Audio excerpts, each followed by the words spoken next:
All right, this should be recording. Is it? Yes. All right. So I'm going to continue with my video explanation series. And today we're going to stay with topic 3. So we've looked at the Stamp Act. Now there's a lot more acts. There's a lot more going on, but I'm just going through the significant ones. So if anything, these are the ones you have to know. So the Stamp Act and the Townshend Duties, also known as the Revenue Acts, which I'm going to explain today. So I'm going to share my screen. Yada, yada, yada. Press this button. Where is it? Here. Okay, so it's 3.7 in my subtopics for topic 3. So the Townshend Duties, also known as the Revenue Acts. So as you know, in 1766, the Stamp Act was repealed by Britain, and that was because the Stamp Act Congress that met, so the elites in the colonies had their own response, which was to boycott British goods. So that, combined with all the popular protests that was going on throughout the colonies, particularly in Boston, Massachusetts, but not just there, everywhere. So things we learned about with the Liberty Tree and the tarring and feathering and the violence and the burning of houses and the harassing of loyalists, particularly by the Sons of Liberty and organizations like the Loyal Nine, led by Samuel Adams, and also there was other leaders that would become founding fathers like John Hancock. So all that combined led to Britain or Parliament not being forced, but in a way being encouraged, which then they did, to repeal the Stamp Act. However, Parliament wasn't happy with this, and they still wanted to take revenue from the colonies. So they released 2 other acts, particularly the Declaratory Act, which said that they are allowed to tax the colonies. This was before the Townshend Duties. This was after, in response to the Stamp Act. And then Parliament issued the Townshend Duties, so also known as the Revenue Acts, a year later in 1767, because Parliament hasn't given up taxing the colonies. All right, so sorry. Here's a short video you can watch. Let's see if it works. Well, the sound wise, let's see, because I'll just turn the sound on. It should work. Now, this is all on the... Grammarly helps you work more efficiently, which makes accomplishing your work goals easier than ever before. Go away.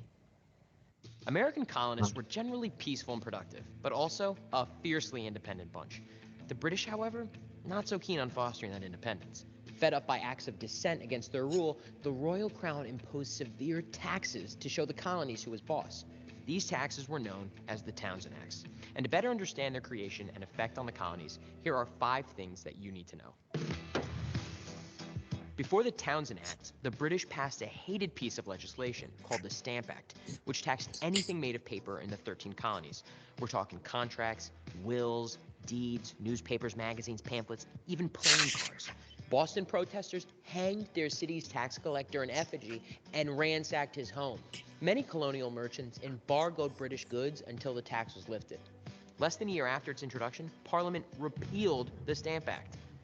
This only encouraged England to come up with more creative ways to squeeze the colonies for more money. Meet Charles Townshend, British treasurer and all-around unpopular guy in the colonies. Townshend was a financial whiz, but a clueless policymaker. He calculated that England could raise a ton of revenue by placing a tax on colonial imports, such as lead, glass, paint, tea, and paper.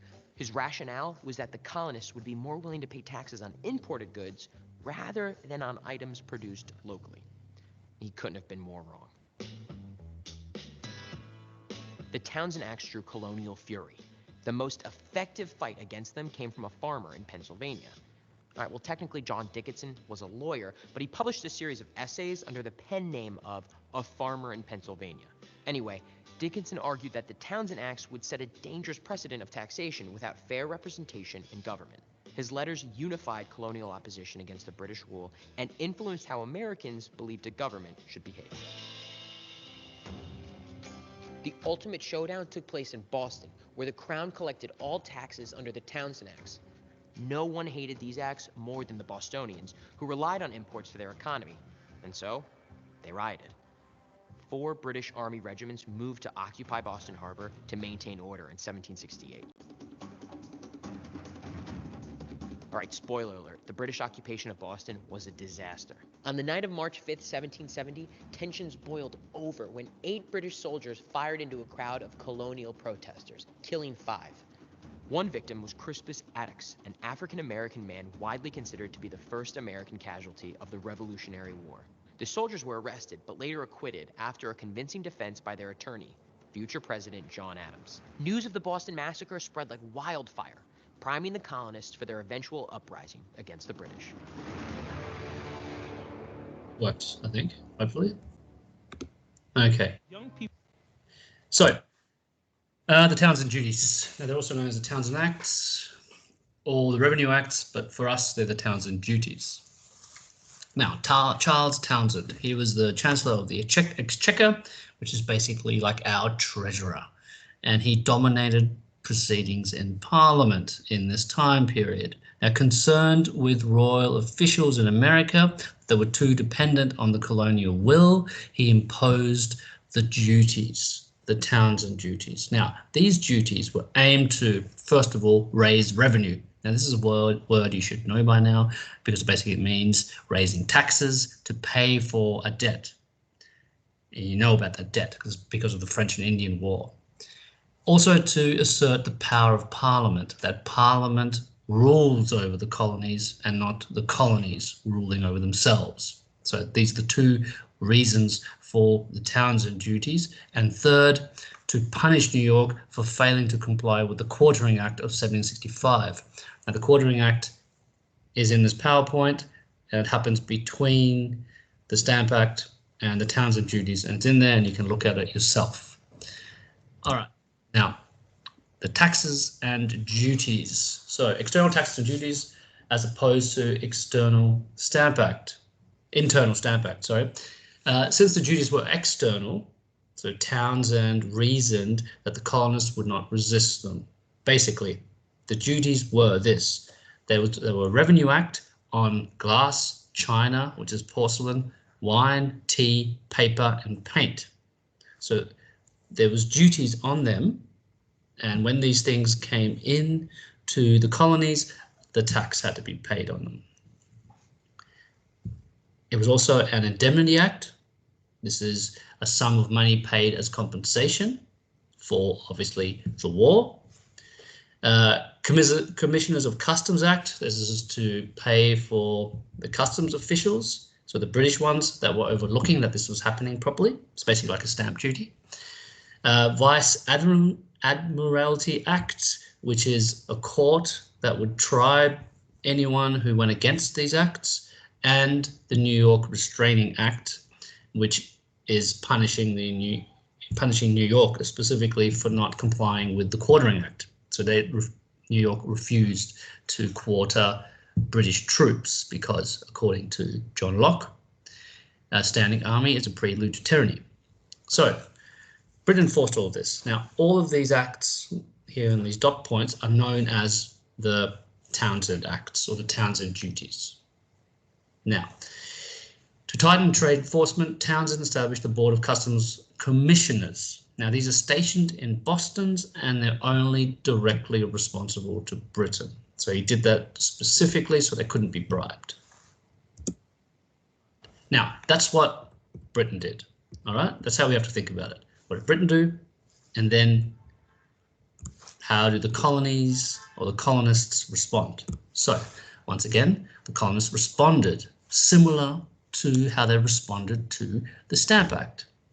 Complaint, protest, non-compliance, boycotts, evasion of the duties where they could, harassment of royal officials, particularly by a violent mob, the Sons of Liberty, the Loyal Nine, and violence. So tarring and feathering, as you can see on this woodcut over here in the newspaper. Now, this is the tarring and feathering of John Malcolm, who was a Boston customs official.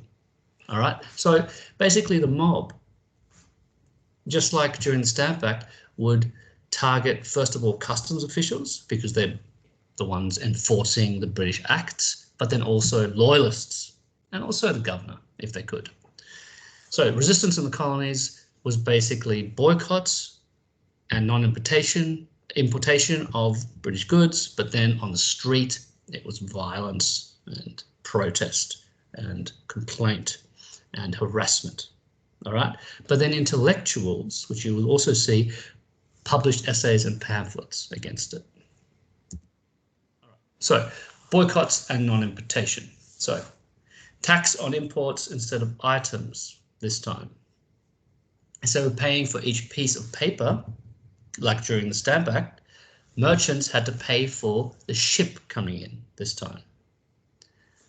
And Boston was the hub of British trade in this time period. So Boston, not Manhattan, like today, but Boston in this time period is the main harbour. And because it's to do with trade, Boston becomes the hub of protest. It becomes the hub of revolution because of this reason.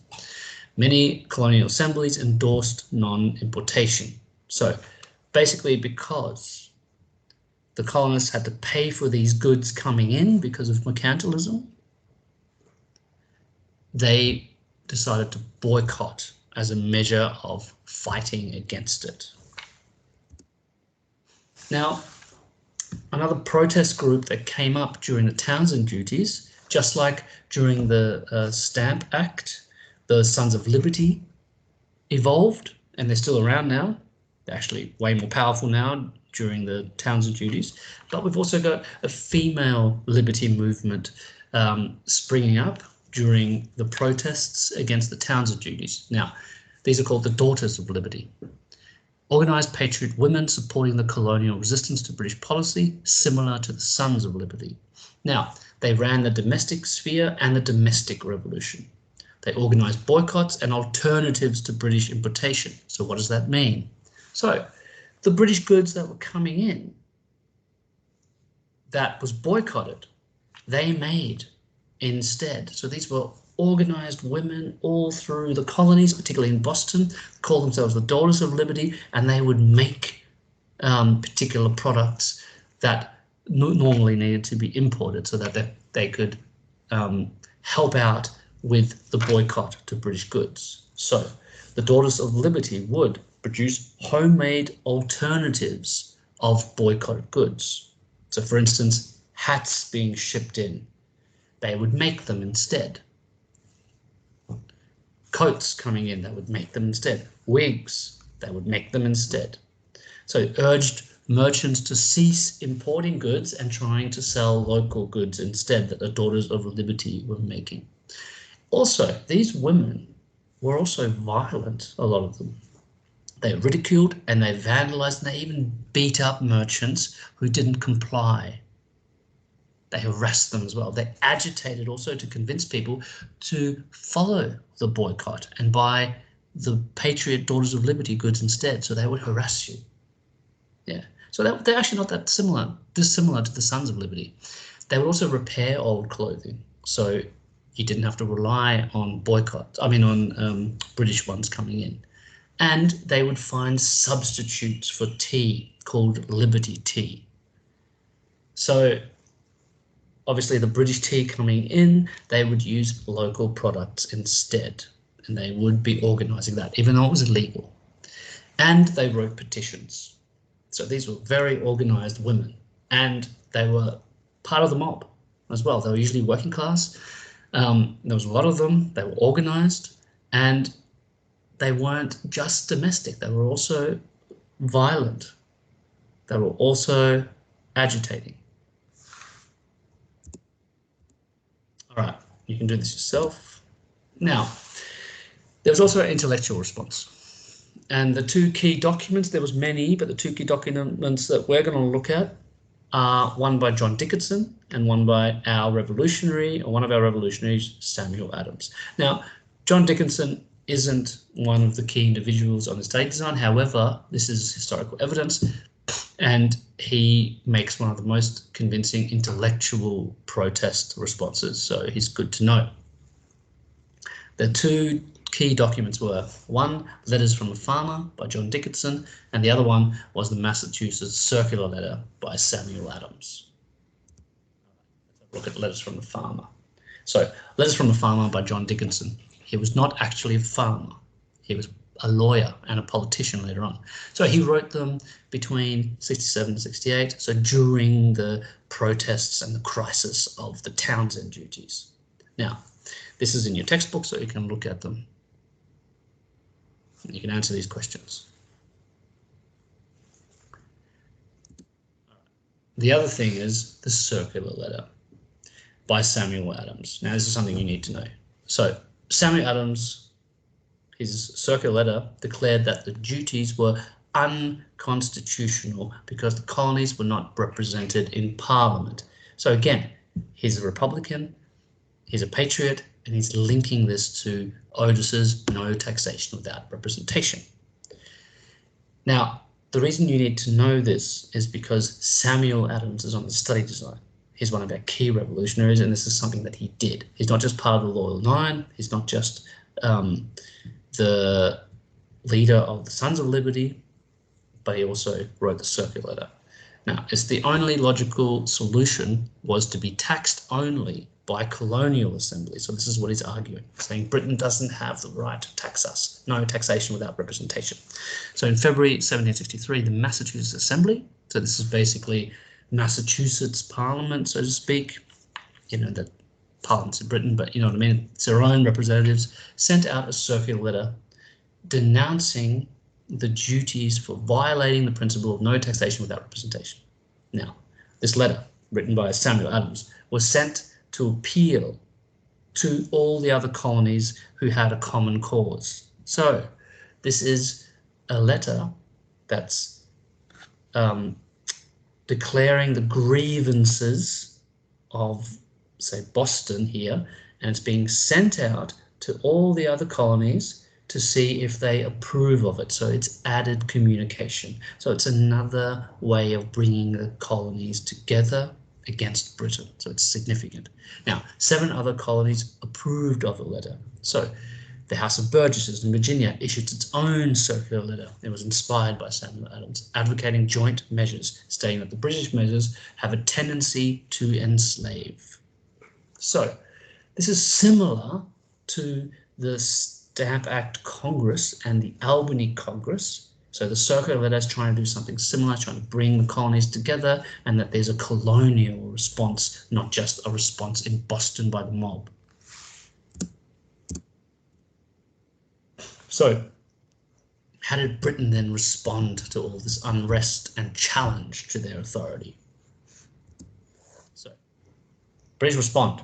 The English called the letter traitorous and banned the assemblies from supporting it.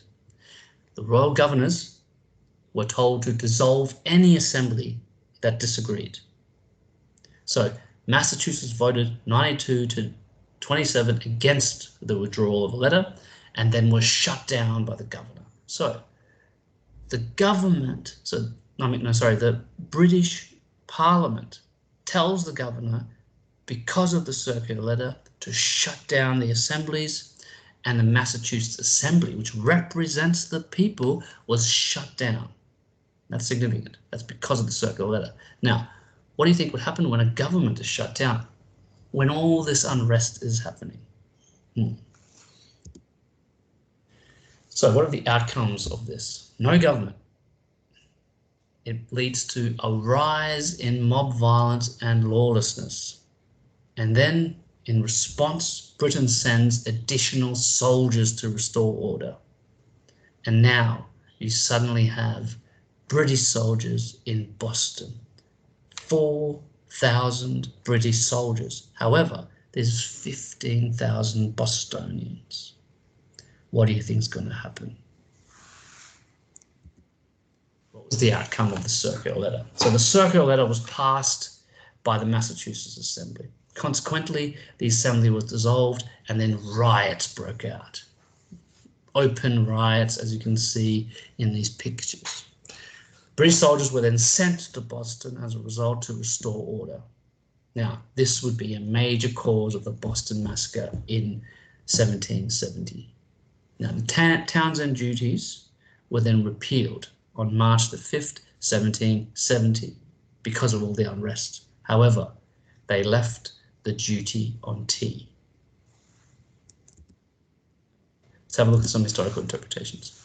So Farmer says, the Townshend Duties, which had stirred up such a hornet's nest, made little financial sense. Wood says, during the Townshend Duties, patterns of earlier resistance reappeared and was expanded. Now, the climax of taxes and tensions will be the Boston Massacre, which I'll talk about with you in another video.